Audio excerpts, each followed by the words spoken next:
do it. Free parking there on the weekends in Hammersmith, fantastic. Gloves, woolly hat, base layers, everything. I left Wales this morning, it said -4. Gorgeous. That's cool, literally. That is gorgeous. Never a missed opportunity.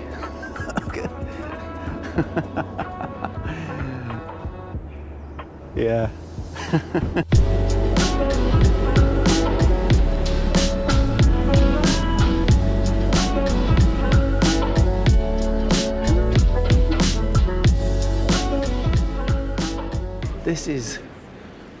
This is where we are.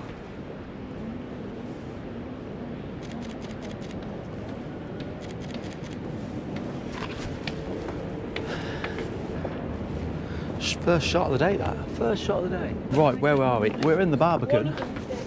And I haven't been, it's funny actually, because I haven't been here for years. When I first started doing street photography, I came here. It's a really, really cool place, really inspiring, especially when the lights like this. It's really, really inspiring. I actually thought it was a college, I don't know why, but I believe it's flats. It's a residential area near the centre of London, so it's very, very cool. The reason I'm here is actually because I'm going to see one of Sean Tucker's talks, and that's only about a 15-20 minute walk away from here.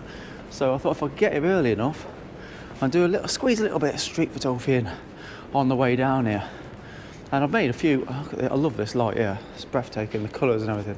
I'm shooting black and white at the minute, but there's a chance, obviously we've got a RAW, so there's a good chance that a shot like that would go back to colour, because it's the geometry there. Somebody come through that door over there? Is that behind me, isn't it? Oh, I'm confused if it's me or not. So yeah, this is the Barbican, and it's awesome, especially when the light's good, as I say, but what's actually crucial is being ready. Now, I made a bit of a fatal error, is what I normally do is I get out the car and I'm just using my eye just to see if I can see a photograph. So start my eye getting trained for seeing light, seeing interesting stuff, not just having the camera in the hand spraying and spraying and spraying. And it's kind of a bad habit because I've missed 3 photographs this morning. One, a guy struggling past my van to carry a Christmas tree, and I was in the back of my van, I could see through the window, he was struggling to carry this Christmas tree. It would have been a blooming brilliant photograph, and my van window would have framed it. A woman on the train on the way in, and what was the third one? There was 3 photographs I missed. I can't think what the third one was. 3 photographs I missed just because I had my camera not ready. And I really regret it because they were cool photographs. So yes, probably the most important thing in street photography is being ready.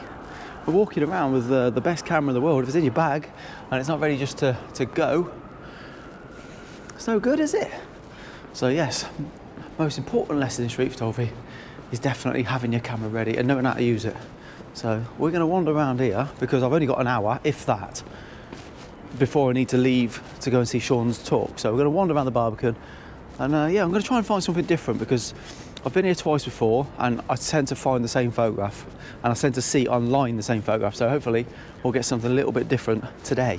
I'm actually trying on the XT5 the AF All facility. Now you can see that, the AF All option. I normally use like the little zone, was it a medium zone with about 9 squares in it. I normally use that or single point. I never use anything else. The wide tracking is just not for me. But I thought I'd give it a go because this lens and this camera is a lot better for focusing. So, as if I was shooting with a Sony or the Nikon, I've gone into all. So I'm going to give the camera an hour to see if it can work. I'm going to use this as a test to see if the camera can actually sort its focus out itself. I'm not feeling it. Only one shot. It has to be a shot in half an hour. One good shot, not just one anything shot, and I don't think I've got one. It's hard not to take the easy photographs. It's hard not to take the easy photographs of somebody just walking through light, you know? It's hard not to take that shot. I want something out the box, but just keep going back to the normal. Shoot somebody walking through the light. It's doing my head in. Gone back to shooting fully manual because aperture priority was just I don't know, I just didn't feel very confident shooting it. The light's changing. As soon as you move your camera to a dark spot, it was just different to there. It was just, so yeah, shooting manual again, locking the exposure in. I did see a composition of light, but everybody walks that way. And there isn't really a shot of light going that way, because I don't like the background. This here I love, but no one's ever gonna walk that way. See my shadow over there? Hello. So I'm gonna take it because I like it.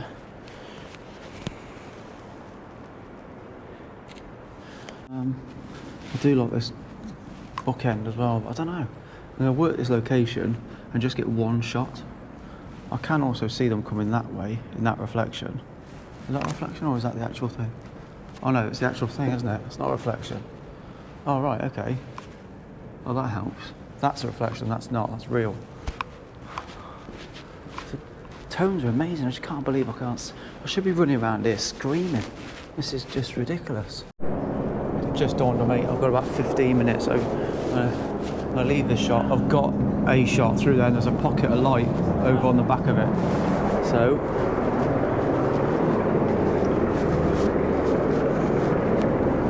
same composition, but the other side. People are coming, I can see that light clearer now, this is better. Right, pre-focus, manual focus, back button focus on there. I'm actually getting light as well because I'm not shooting through that aperture, so I'm down to f8. ISO, believe it or not, is 1600, which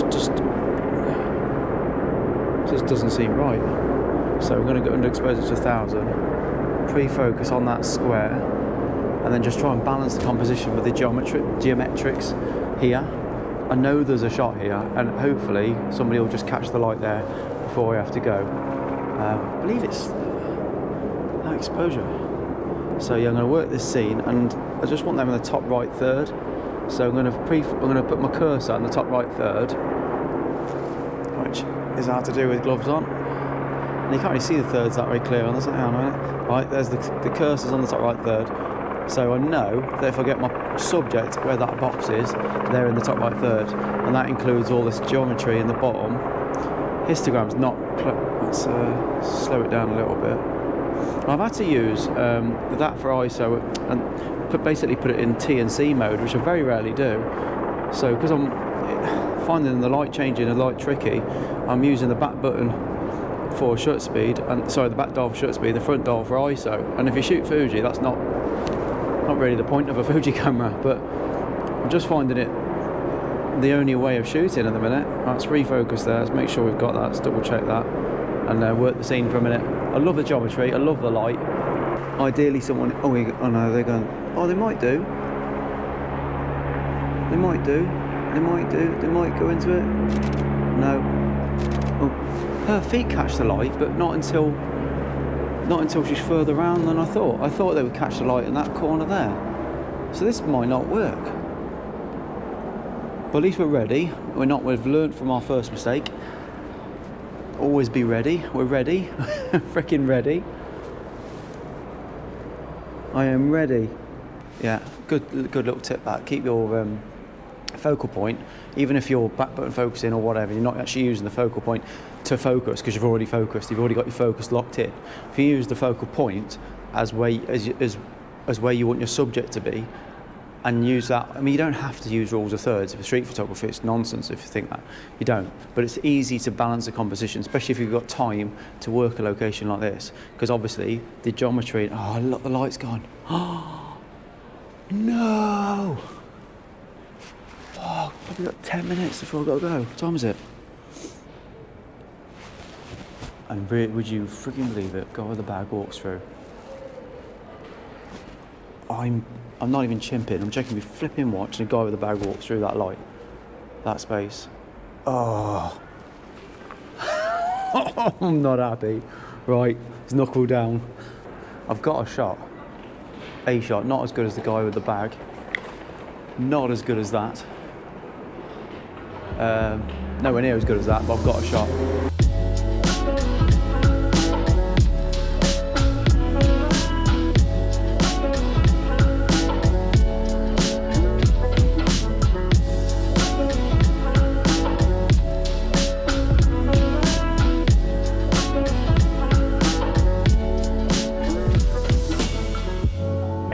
Do you realise how much I sacrifice for you buggers because I'm blooming trying to film? I missed loads of photographs because of you.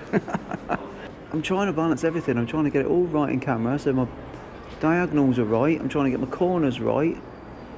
I'm trying to get everything right in camera.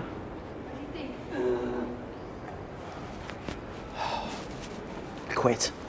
Just had to ask a dude how you get out of this estate, because every time I come here I'm lost, because I walk around it and I have no idea how to get out of the frigging place. And he said it was designed that way so people would be discouraged to come here because it was a bit of a maze to get out of.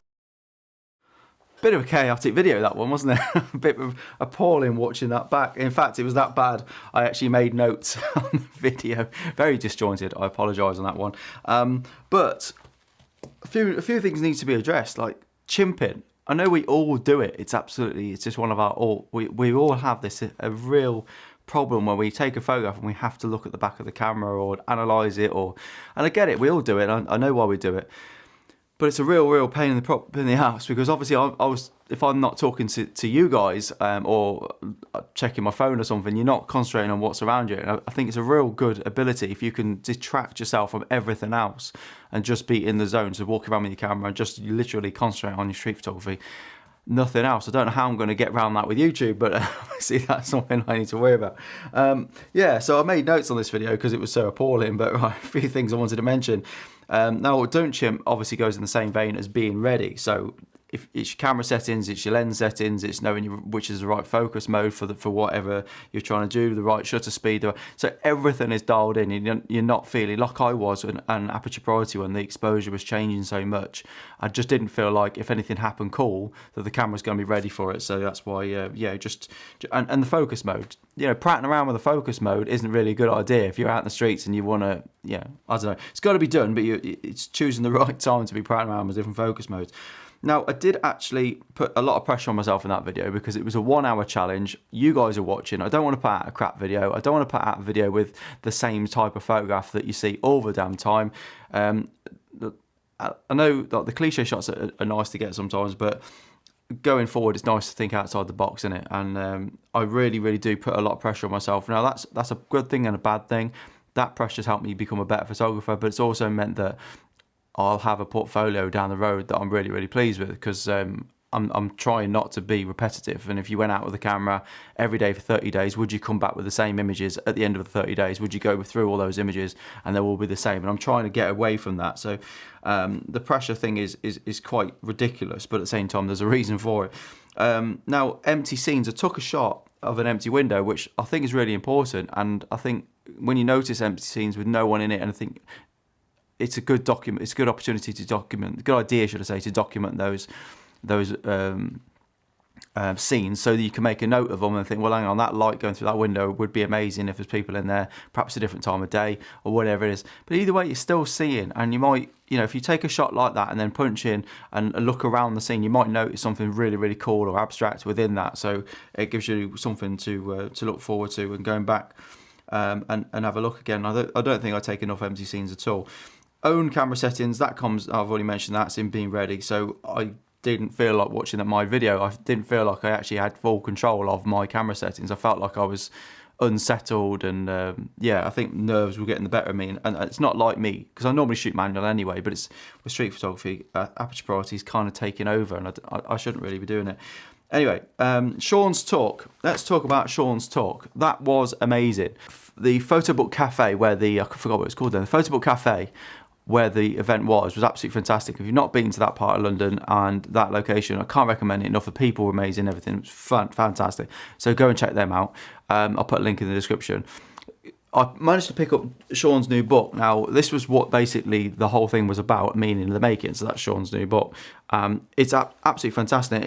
Even if you're not a photographer, this is really handy. I'm not a big reader, but I've done a fair few pages on this already, and I'm really enjoying it. So there's a lot of, as you know with Sean, there's a lot of philosophy and everything, but it was really interesting. I also picked up, if you can see it in the background there, that one there, that's Josh Jack's book as well. He gave me a signed copy of that as well. So I'm absolutely delirious to have met Josh Jack's been a huge he's a hero. He's absolutely fantastic. There's actually a part 2 to this video as well, so hit the subscribe button and you'll check out the part 2 of this video. But no, amazing to get out. We did a bit of a wander around the Barbican, but I was largely talking to everybody that was there. Nice to talk to Sean and to Josh. We then went and had a beer and watched the England-France game, which we'll say no more about. But it was good to spend a good couple of hours, put the world to rights, and hear Josh and Sean's opinion on fine art street photography, which was probably something I'll probably have to talk about in a different video. But yeah, fantastic talk. So if you are going to go and see Sean's talk, you will love it. He's doing a few all over the country, so I'll leave the details on that for the description. But that was it. Absolutely fantastic. Yeah, stay tuned to part 2 of this video. And I look forward to seeing you then. Sorry if this has been a long one, but it's been a lot to cram in, and apologies. I hope you like the photographs. Let me know if they worked. And yeah, hopefully it'll be a bit more organised in that video, a bit less chaotic next time. All right, have a good one. See you in the new year. Take care.